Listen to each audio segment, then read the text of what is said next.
Om Sahana Vavatu Sahano Bhunaktu Saha Viryam Karavavahai Tejasvinavaditamastu ma vidvishavahai. Om Shanti Shanti Shanti. Samasta Jana Kalyane Niratam Karunamayam Namami Chinmayam Devam Sadgurum Brahma Vidvaram.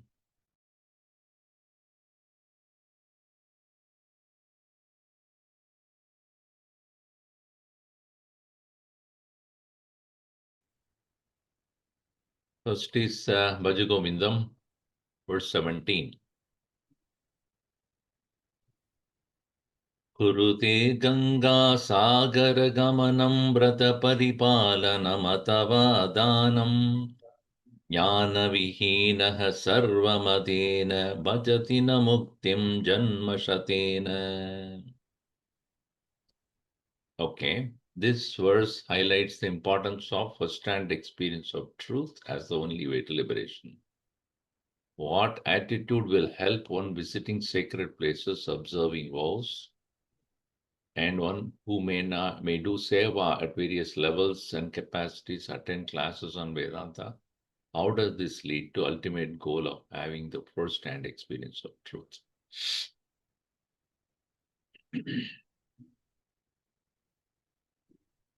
The actual verse is in the form of cautioning us about undertaking pilgrimages and all religious vows without the intent to liberate. If one is not intended to be free from samsara, all these religious vows and visiting pilgrimages by themselves do not have any effect. So Ganga Sagara Gamanam Kurude. A person does going to the Ganga Sagar. Vrata Paripalanam, following all the vows. Athava Danam, or charity. Sarvamatena, in all religions, Jnana Vihina Mukti Janmashatena na bhavati, na bhajati. Jnana Vihina means one who is lacking knowledge. Meaning, why is he doing? When you go to Ganga, you take a dip. It's water. Obviously, Ganga is water. It's 2O. And next to you, there is a buffalo also doing the same thing. What is the difference? Huh? Both of them will get physically cleaned. There's no doubt about it. But one who does with the faith that I am taking a dip in Ganga, that which comes from the feet of Bhagavan Vishnu, and that is already lodged at the head of Bhagavan Shiva. Many rishis and munis have meditated before it came down, and so many of them have meditated on the banks of Ganga. So many of them have taken a dip in this, considering that as the most holy. It's considered as even the very flow of knowledge itself. And with that reverence and respect and love and devotion, a person taking a dip, chanting the name of the Lord, will have purity of mind, not just purity of body, which the buffalo doesn't have. So, jnana vihinaha Ganga Sagar Gamanam Kurute Yadi. In case a person who goes to that Ganga Sagar and takes bath or dip without the knowledge, na muktim bhajate. He does not get liberated. Janma shatena, even hundreds of lives. So the presence and absence of knowledge makes the difference. It is unlike medicine you take. If I have a physical problem, some stomachache or headache or something else, and then the doctor gives a pill, you take it. Now, whether I know about the pill or not, I don't know the compound of the pill, how much, what are the ingredients of how it is made, which manufacturer, which is the pharmaceutical company which made it, where is it imported from, whether I paid tariff for it. So, sorry. So, that whether I know about it or not, if I take that pill, I will get cured. Why? Because the problem is physical, the solution is physical. You understand? Physical problem is solved by a physical intake of a medicine. Now, mukti or liberation is not a physical issue. That is why it is said, if a person is angry, what should he eat? Tell me. Or what he should not eat. Does it make any sense to you? Anger has got nothing to do with what he eats, but what he doesn't eat. I'm very angry. What I should do? Whenever I am angry, I'm going to eat sweet. Okay. Keep looking at your weight. Sometime it will going to be increased. Every day you get angry and go on eating sweet. See, it is nothing to do, because anger being a psychological issue and eating is something which you do physically, direct relationship is. Similarly, mukti is for the soul who is caught up in this whirlpool of samsara for many lives. And you, having taken a dip in Ganges physically, will not have any correlation unless you feel that this is Ganga, this is coming from Bhagavan's feet, this is holiest of the holy. With that mind, when you are able to take a dip in that Ganges, then yes, there is possibility of some amount of mental purity.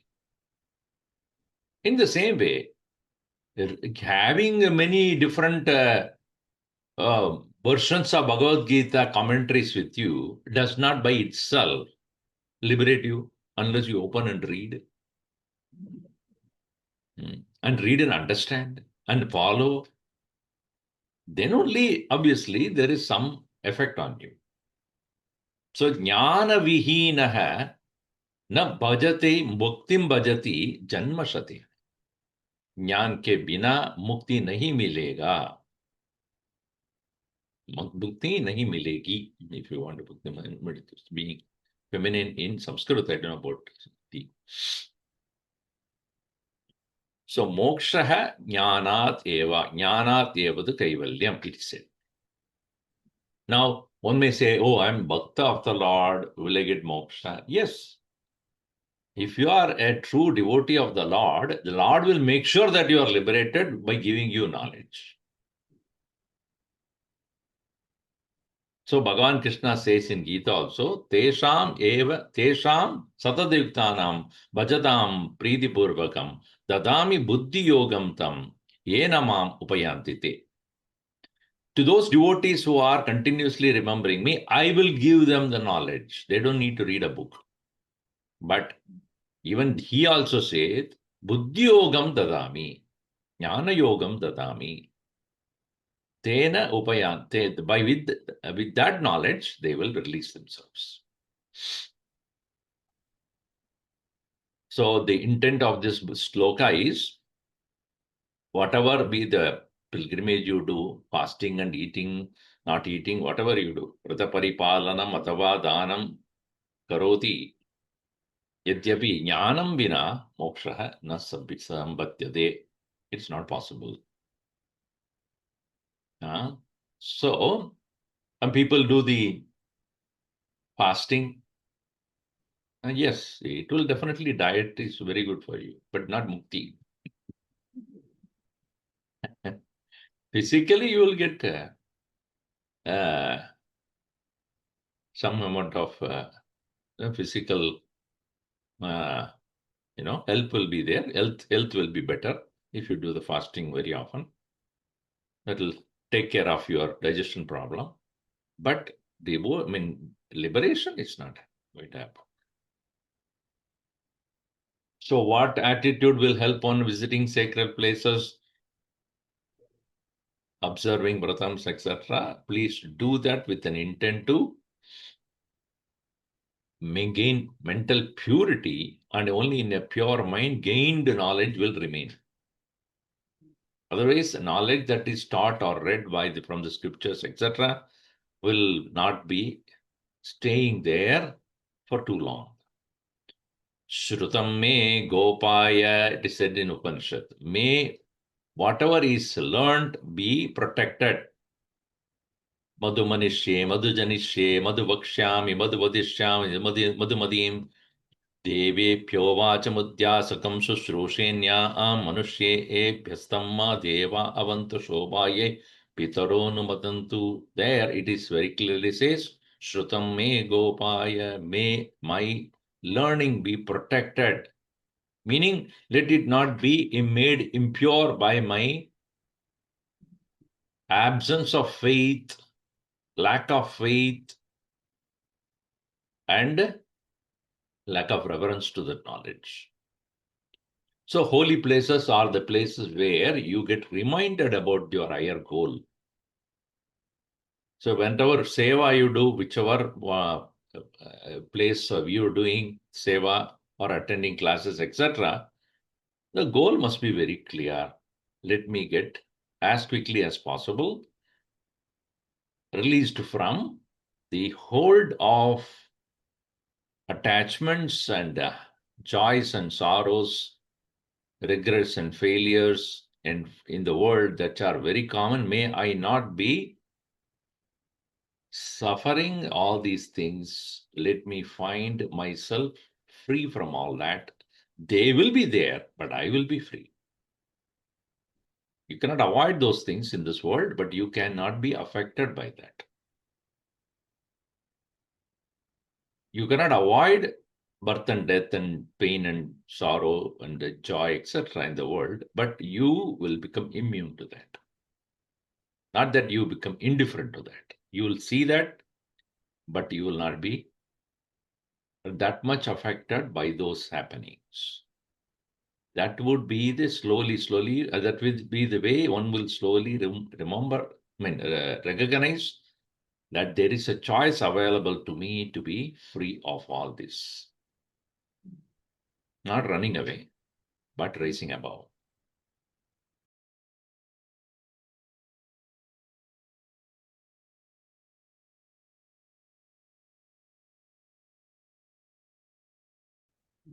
I find it hard to disidentify from the body, mind, and intellect BMI. If I experience life through them, how can I be not them, not be them? What practical steps can I take to begin experiencing myself as the self beyond them? Okay.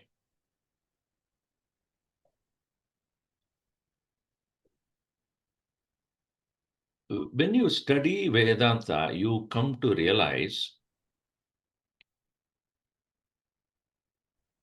that the three broad categories of our identification physical, mental, and intellectual are optional. It is not that I am only that. I am also able to identify with them and engage in this world when needed.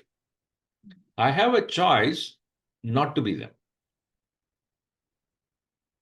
It is not that a person of knowledge and wisdom does not physically engage in the world. Sorry. That person does, but he does not think that alone he is. At the present moment, we cannot see ourselves independent of the body, no doubt.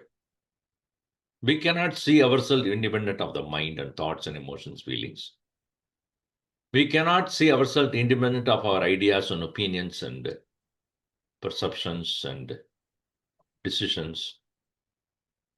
But what we think is, if I'm not the body, I must be mind. If I'm not the mind, I must be the intellect. If I'm not the intellect, again, I'm the body.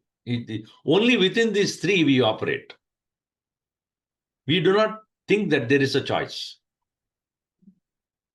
So the fourth, what we call it as Chaturtham, in Vedanta, they say Chaturtha is the fourth possibility, fourth dimension, if you want to call it as. Fourth dimension we never explored. Either we are with the BMI or going to sleep. And sleep is where we think we are free of the BMI, but actually we are not. It's only a rest. Because body is continuing to work even when you sleep. So the fourth dimension of consciousness, which we have not explored, is what Vedanta points out as not escape, but a possibility of looking at yourself from that standpoint.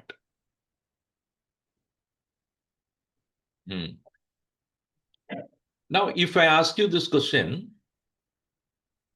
to one of you, are you a daughter of your parents or wife of your husband? You will say both, correct? So I am a wife of my husband also. I am parent of my children also. And I am a parent, I am a child of my parent also. Three, let us say. Do you think any other possibility is there? Oh, I'm a sister of my sister, all that. My friend of my friend, all so many things. Other than all these things. Other than your relationship with the world, as you are friend of somebody, brother of somebody, or sister of somebody, or boss of someone, subordinate of someone, we all work only in that area of relationships. So in the process, what happens is if one is not there, another will be occupying our life. If I'm at home, either I am a wife, or I'm a parent, or I'm a sister, I'm a daughter, I'm a friend, or I'm a neighbor, or this. Then when I go to workplace, I'm his or a subordinate. I'm the boss of this group of people. I'm the coordinator of this group. So this is where our operations are. We are continuously in this realm. Independent of all these things, are you there or not? Now, I do not step outside this area of work because I'm comfortable with that. Vedanta points out, unless you take a different standpoint, you do not see the limitations of all these things. Any discovery, even in science, happens only when somebody thinks differently. Why not? We would not have discovered electricity or any of the such great modern whatever we are using and very effectively being used by us for us to be efficient. Those things would not have been there if somebody did not think that's a possibility. In the same way, in our life, if I want to be really happy and able to handle situations very effectively, I must step aside from my usual engagements or relationships and see myself different from all this. Otherwise, I will be caught in the whirlpool and cobweb of the whole thing again and again, one or the other. So, broadly speaking, either I am a body or mind or intellect. Is there any other possibility? So, what Vedanta points out is you are a soul who is residing in the body. And before this body came to being, you are not in this body. You are independent of this. But I do not have any memory of that, or I do not have any experience of it. Therefore, I deny it. Even as I am going to the deathbed I am lying down, even then, I am not ready to let go. And that's why most people suffer. I am not ready to let go of this. I'm not ready to let go of my relationship with the world or the things and beings. Because that possibility is never thought of, and I never explored that ever. So let us take the case of Sri Ramana Maharshi. He, because of the blessings of the Lord or previous practices, etc., he just got out of it. He came out of his body and looked at it. Oh, yeah, I'm able to look at my body. That means who am I? So that out of Bhagavan's blessings only he was able to get it when he was only 14, 15 years old. I mean, I'm not talking about you to get out of the body or anything, but it's not the point. But when we are taught in Vedanta that you are not just the body, mind, and intellect alone, you are something beyond that as well. When you start thinking in that direction, you will be able to see that possibility. Hmm. Now, see, earlier times, when anybody is going for a surgery where there was no anesthesia, let us say, how much they would be suffering? You just think about it. Even for a toothache nowadays, we want local anesthesia. Put that there. I don't want to bear that pain.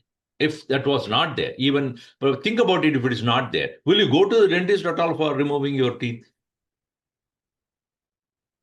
Huh? Oh my God, Swamiji, it will be so painful. Now, why don't you care about it? Or even eye surgery and all nowadays they do. Putting the local anesthesia and they're removing the cataract and then all the laser thing they do and then put back the lens or whatever. And you don't even know you come out, nothing happened. Why? Because they have made you immune to the pain. Correct? In the same way, when we are able to become immune to the possibility, the regular happenings or phenomena of pain and pleasure and etc. at our mind level, even as they happen, you are able to become free of that. It is not a physical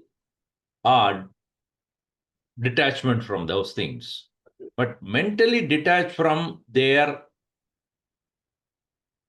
affecting us by clearly seeing their temporariness, clearly seeing that they are unavoidable experiences, which only when I take it seriously, I become victim. If I understand their temporariness, if I understand that happens to a individual only at the to the extent of one's identification with that. If a tragedy happens in your life, you suffer more than the same tragedy happens into your neighbor's house. If your son is not doing well in the exam or something, you get affected. If your neighbor's son is, it doesn't matter. And he deserves it. Let his son be like that.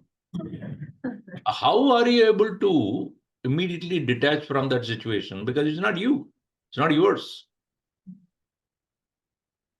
That is mind, right? You, my son versus neighbor's son. Both, in case both are human beings only. My that is because of your psychological attachment with that one and psychological detachment from the other one.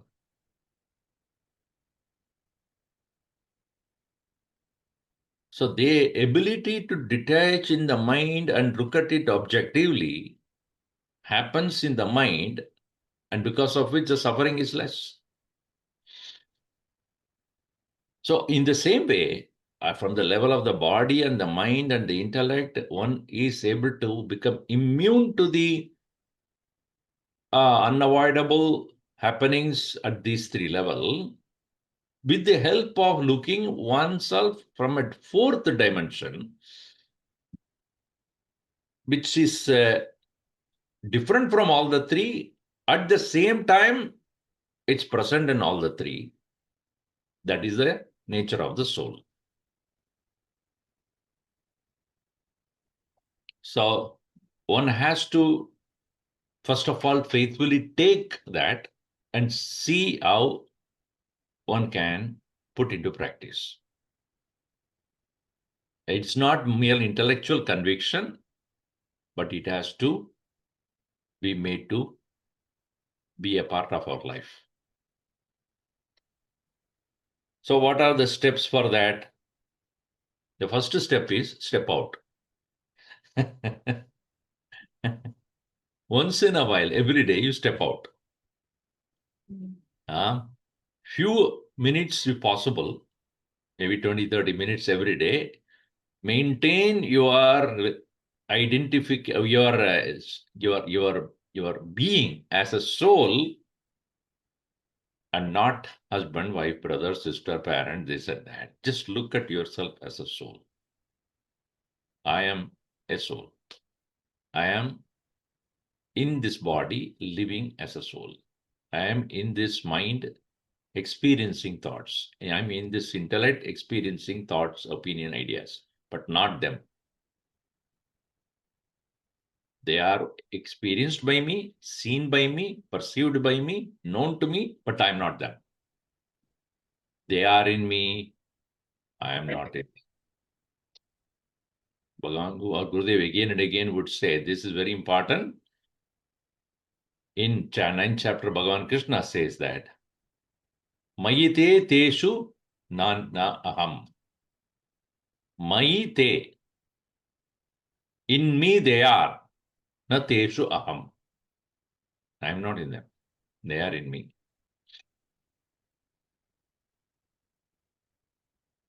Mayite teshu na aham. I am not in them. They are in me. Thoughts are in me. I am not in the thoughts. In like that, when one is able to remain as a soul, looking at the body, mind, intellect as those which are happen to be with me, I happen to operate and work through them. I happen to interact with the people through them, but yet I am different from it. In Panchadashi chapter 7, I don't know how many of you are attending, there is an elaborate discussion on that also. Sundays I have it in the morning at 10:15, where the discussion is about how a Mahatma uses the word aham, or the letter, word aham. And so, the common man uses aham with the combination of body, mind, intellect, and life together. Whereas a Mahatma uses distinctly, when he uses aham with respect to the body, he detaches consciousness and the BMI as separate, and he refers to BMI as aham. Whereas he is in seat of meditation or contemplation, he detaches himself from completely from BMI and refers to himself as aham, as pure consciousness. So there is a discussion on that part, how that is possible. All right. Okay. Any questions on this? Any one of these two? I will be there in 2 weeks' time. So we can also ask any other questions also. So I think chapter 12 is that subject, right? We are going to take. Committee. Okay. So about this Gita Panchamrut, I told you that next year when I come, I do elaborately. And you want me to quickly explain the verses? That's what you have written there. Swamiji, I was wondering, we could do maybe 1 or 2 verses today, Swamiji, and then we'll have it recorded. And then the next ones when Puja Swamiji is here. Or would you like it to be a group, a bunch at the same time? How would Swamiji prefer? No. When I said next time, not when I come this October, but Panchamrutam can be the topic for next year's. Oh, I see. Oh, That's my right. God. I missed that song. Yeah, 5 days, 5 verses I will explain. That's what my point was. But anyway, so these 5 verses selected by, I think, Guruji or Swami Swaruparanji, we have to memorize and remember the meaning. I hope you have the 5 verses somewhere. Yes, Swamiji, we do. All of you are nodding, so you all know it. we learned chanting it, Swamiji. Okay, what is the first one? No,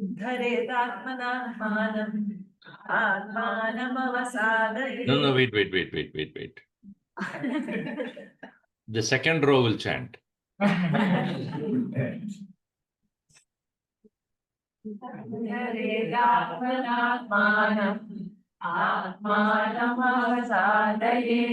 Wrong. No, the chanting was wrong. Even the first row was wrong. Uddharedatmanatmanam natmanam. Na should be there. Na atmanam. Not atman. Na atmanam. N is there. N-A. That is why I asked that question. Uddharet, lift. Atmanam, oneself. Atmana, by oneself. Uddharet, Atmana, Atmanam. Lift yourself by yourself. Na Atmanam avasadet. Atmanam na avasadet. Do not lower down, bring down. Don't look down upon yourself. Then, second line. Atmaivaryaatmano bandhu Atmaivaripuraatmanah Atmaiva Atmanah bandhu. How many times the word Atman has come in this verse?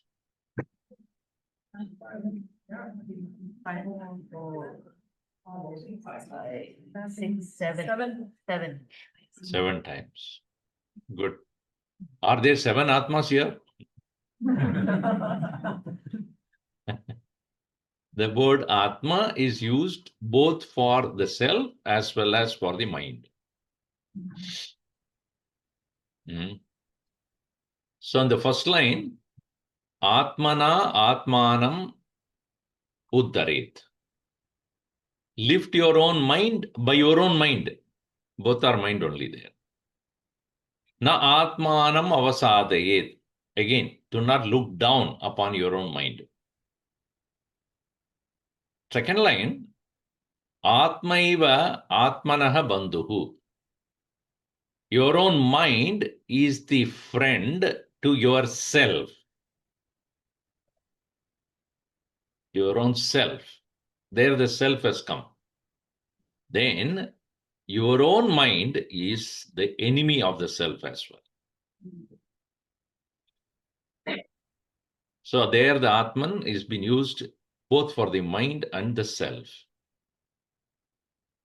So if I am not able to, if I deny my own true nature as the self, then the mind becomes an enemy. If I recognize my own self as myself, then the mind becomes a friend. That's the difference there. We'll see elaborately about how that is. Then the second verse is what? Very famous one. कर्मण्येवाधिकारस्ते मा फलेषु कदाचन मा कर्मफलहेतुर्भूः मा ते सङ्गोऽस्त्वकर्मणि. Again, ma has come 3 times. Right? First line also there is one ma, and second line there are 2 mas. Right? So ma. 3 mas. So ma in Sanskrit means not, may not be, may it not be. One meaning is ma is no, not. Another meaning of ma is mam, me. But here ma is used as no, negative. So first line says you are to work only. Karmani eva adhikara. Ma faleshu, and it is not having any verb there. Ma faleshu adhikara. To be understood, adhikara goes both ways. Karmani eva adhikara te ma faleshu te adhikara. Adhikara is in the middle. So there is adhikara means qualification. You don't deserve. You deserve to work only, not deserve to the result. It does not mean you won't get the result. You will get the result. But do not think that the result has to be according to what you think. The second line says, do not ma karma phala hetu bhuhu. Karma phala hetu bhuhu ma bhavet. May your work need not be only based upon the result that you aspire. Ma karma phala hetu. Ma karma phala hetu bhuhu. And ma te sangaha astu akarmani. May there be no attachment to no action, inaction. So these are 4 instructions. In the first verse also there are 4 instructions. And in the second verse also there are 4 instructions. So these are very useful for our even professional excellence in this world. If you want to professionally excel, we need to follow first 2 verses. One is about uplifting oneself, always proceeding for the next excellence. The second verse is how to not get depressed when you are not able to receive the aspire or desired results. Do not ever stop working. That's the idea behind the second verse. The third and the fourth are about the attitude of a devotee. And the fifth verse is how to be liberated. How to liberate yourself, release yourself from this world. And we'll see elaborately when it comes to seeing each one of them. Okay.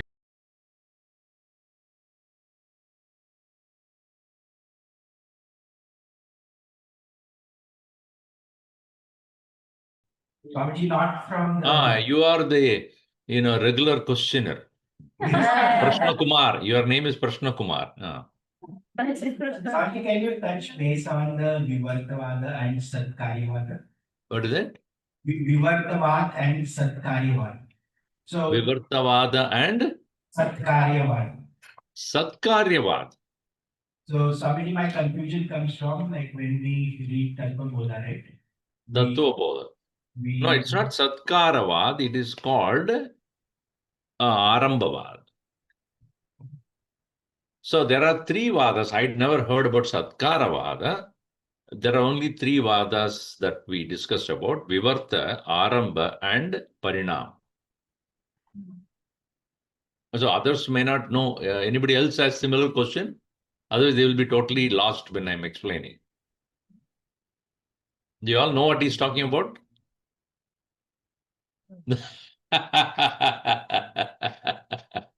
Then I have to explain what the word means, right? Okay, let us see. It's not very difficult. The standpoint of various religions about the creation, some like for example, Christianity believes in creation starting at some point of time. This is called Arambhavada or theory of beginning of creation. Today I was visiting one of the classes, small Balwir class, and one boy got up and asked, I want to ask you a question. What is it? Who is the first person created in this world? And how? I'm talking about grade 3. So now the kids are too smart that grade 3, they are thinking like this. Who created the what? Who is the first person that was created and who created it? So I said, first person who, there's nothing called first person created. The first person is always God only. And interestingly, in Sanskrit language, Uttama Purusha is Aham. Pradama Purusha is you. Madhyama Purusha is, Pradama Purusha means that, and Madhyama Purusha is you, and Uttama Purusha is Aham. So this is how it is used. Anyway, so Arambhavada is where the concept of creation at some given point of time. Gurudev explained that time itself is created.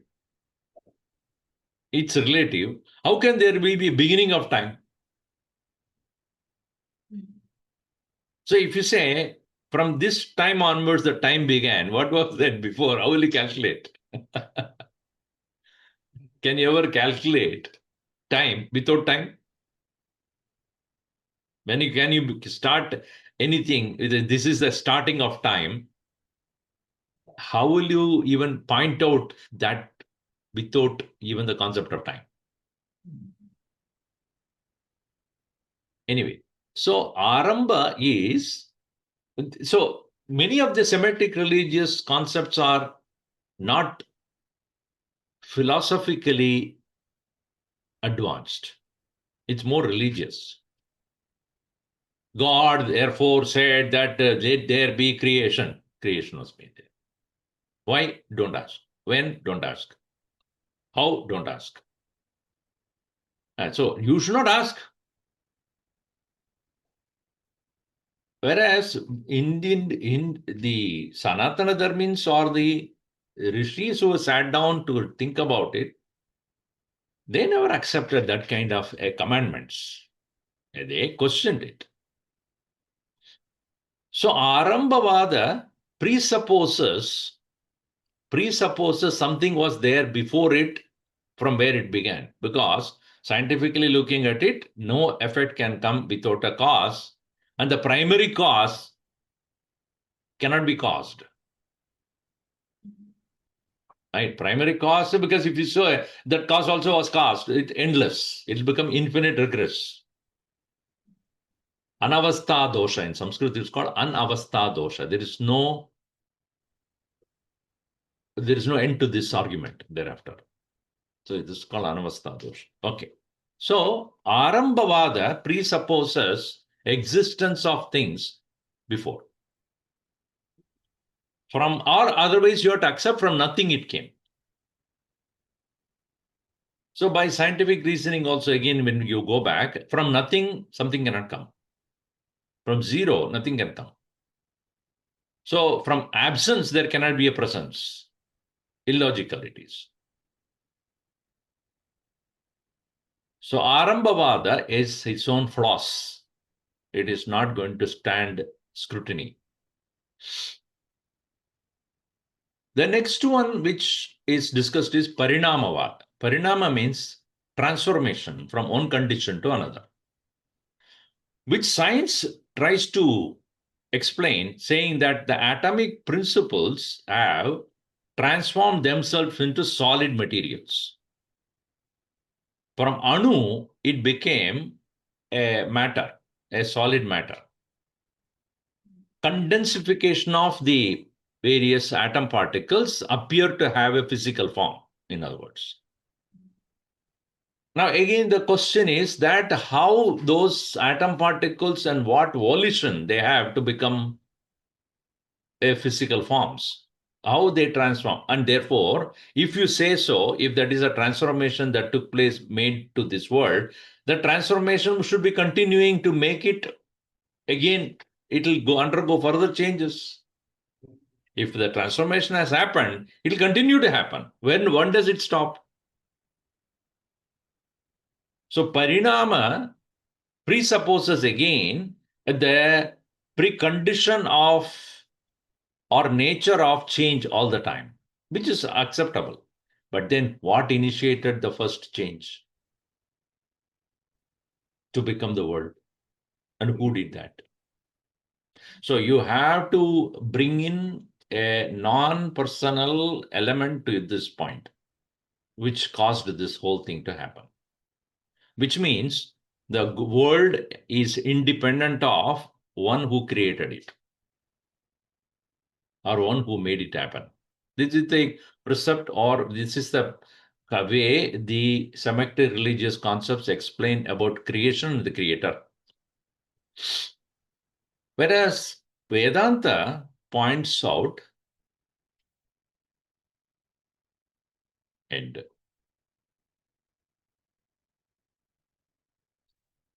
I don't see the camera anymore. Are you all there?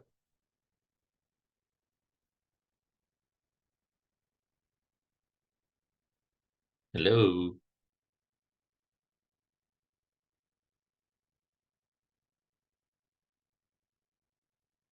Are you all there? Suddenly you disappeared. That's why I asked. Okay, we have only a few more minutes to go. So Vivarta means appearance. That means there is no real creation, but it appears to be there. Just like the movie on the screen is not really there, though it occupies our entire attention, but actually not there. It's only a projection there. So the world, when we understand as the projection, appearance, then and then alone, it can happen when it is needed. It will disappear when it is not needed. Just like your own dream is a vivarta of you, meaning you yourself has become creator of that very dream and also participant in the dream also. Right? Don't you participate in your dream? Yes or no? Yes. Who created it? Me. So if you both are the creator and participant. In the same way, the one which has made this possible is the one who himself is that. So the Brahman, the supreme reality, which is appearing as this world, is itself participating in the world. The Brahman that make itself appear as this world is himself is experiencing it as you and me. Think about it. The Brahman that has made this appearances possible is itself is present in you and me as an experiencer. This is Vivartavad, which alone makes you able to come out of it when you want. When you realize that the one who created this whole thing is me, myself. And then in that condition of, in that realization of, I am the creator of this appearance and also experiencer of that, I am having all the choice to participate or not to participate. And even when I'm participating, I'm enjoying this. Why? It's my own only. It's my own creation. So who can stop me? Experiencing it or enjoying it. That is the way Vedanta looks at the creation. That is called Vivarta. Is that clear, Rashna Kumar? Yes, Swami. Okay, we will see in person On the sometime this 23rd. month. Yeah. 23rd, 4th, and 5th. Om Sarve Bhavantu Sukhinah, Sarve Santu Niramayaः, Sarve Bhadrani Pashyantu Ma Kaschid Dukkha Bhat Bhavet. Om Shanti Shanti Shanti. Harihi Om Shri Gurubhyo Namaha. Harihi Om. Advance Diwali greetings. Harihi Om. Hariya Swami. Harihi